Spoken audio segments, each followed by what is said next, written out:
નમસ્તે દોસ્તો, હું છું દેવ ઉપાધ્યાય અને આપની સમક્ષ રજૂ કરું છું પુરુષ કેવો હોવો જોઈએ યા તો સ્ત્રીને કેવો પુરુષ ગમે. બક્ષી બાબુની કલમે આ લખાયેલું છે. બેબાક બક્ષી બાબુ. વાત કરીશું પુરુષ કેવો હોવો જોઈએ યા તો સ્ત્રીને કેવો પુરુષ ગમે. દરેક સ્ત્રીને પ્રભાવશાળી કરતા પ્રેમાળ પુરુષ ગમે છે. પુરુષનો દેખાવ સ્વયંને અરીસામાં જોઈ ગમે એવો નહીં, પરંતુ તેની પાર્ટનરને આકર્ષે તેવો હોવો જોઈએ. તે તહેજીબ, અદબ, એલિગન્સ ને ક્લાસના લક્ષણ ધરાવતો હોવો જોઈએ. ઇમ્પેકેબલ પર્સનાલિટી ન હોય તો ચાલે, પણ દંભ પર નમ્રતાનું લેમિનેશન ચિપકાવેલો ક્લીન સેવ બબૂચક ન હોવો જોઈએ. ઇમ્પેકેબલ પર્સનાલિટી ન હોય તો ચાલે, પણ દમ પર નમ્રતાનું લેમિનેશન ચિપકાવેલો ક્લીન સેવ બબૂચક ન હોવો જોઈએ. દિલથી પૈસા ખર્ચી અને દિમાગથી પૈસા કમાઈ શકે તેવો હોવો જોઈએ. એટલે પૈસા ખર્ચે ત્યારે કંજુસાઈ ન કરતો હોવો જોઈએ. શરીરથી નહીં, મનથી મજબૂત હોવો જોઈએ. એટલે કે તે મસલ્સમેન કે મનીમેન નહીં, પણ પુરુષ માયાળુ મેન હોય એ સ્ત્રીઓને વધારે ગમે. અને એનામાં રમૂજ વૃત્તિ તો ભારોભાર હોવી જ જોઈએ. મતલબ થોડા ટાઈમે હસાવતો રહેતો હોવો જોઈએ. સ્ત્રીને ચાહવી અને પામવી એના કરતાં પણ જીતવી અઘરી છે.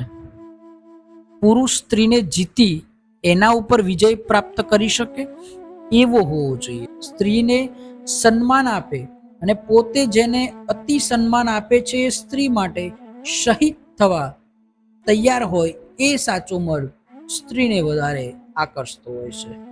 જે સ્ત્રીના હોઠને બંધ કરી એના ઉપર પોતાના હોઠ પરોવી દે તેવો નહીં.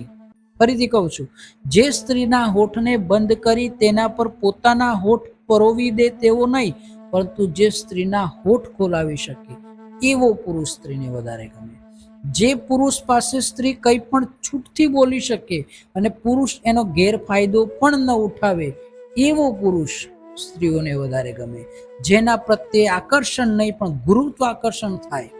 એ કૃષ્ણ જેવો પૂર્ણ પુરુષ કે રામ જેવો મર્યાદા પુરુષોત્તમ ન હોય તો ચાલે. દુનિયા માટે ભલે કંઈ પણ હોય, પોતાની ગમતી સ્ત્રી પાસે એ ફક્ત પ્રેમાળ અને પ્રામાણિક હોવો જોઈએ. એ જૂઠ ભલે બોલે પણ સત્ય બદલાતો રહેતો ન હોવો જોઈએ. અને એવો પુરુષ સ્ત્રીઓને વધારે ગમે. સંબંધો અને શ્વાસની કોઈ ગેરંટી નથી હોતી. એ ગમે ત્યારે છૂટી કે ચૂકી જાય. સામે પક્ષ સ્ત્રીએ પણ સત્ય સાથે ચેડા ન કરવા જોઈએ. સ્ત્રીઓને ક્યારેક વિચાર આવતા હશે કે આ દુનિયામાં કરોડો પુરુષો છે, પણ સ્ત્રીને માત્ર એક પુરુષની જીવન જીવવા માટે જરૂર પડવી અને એક માત્ર પુરુષમાં ગમતી તમામ નાની મોટી મહત્વની બિન મહત્વની વાતો, આદતો મળી આવી અને શેર કરવી. વળી એ પુરુષ સાથે પૂરી જિંદગી વિતાવવાનો અવસર પણ મળવો. આટલું બધું એક જ પુરુષ સાથે કે પુરુષ નામના એક અનેક માણસ સાથે શક્ય છે? બક્ષી બાબુ ની કલમે લખાયેલું બહુ સરસ લેખન સ્ત્રીઓને કેવો પુરુષ ગમે એના વિશે. ફરી મળીશું કોઈ નવા વિષય સાથે. ત્યાં સુધી જય હિન્દ, જય ભારત.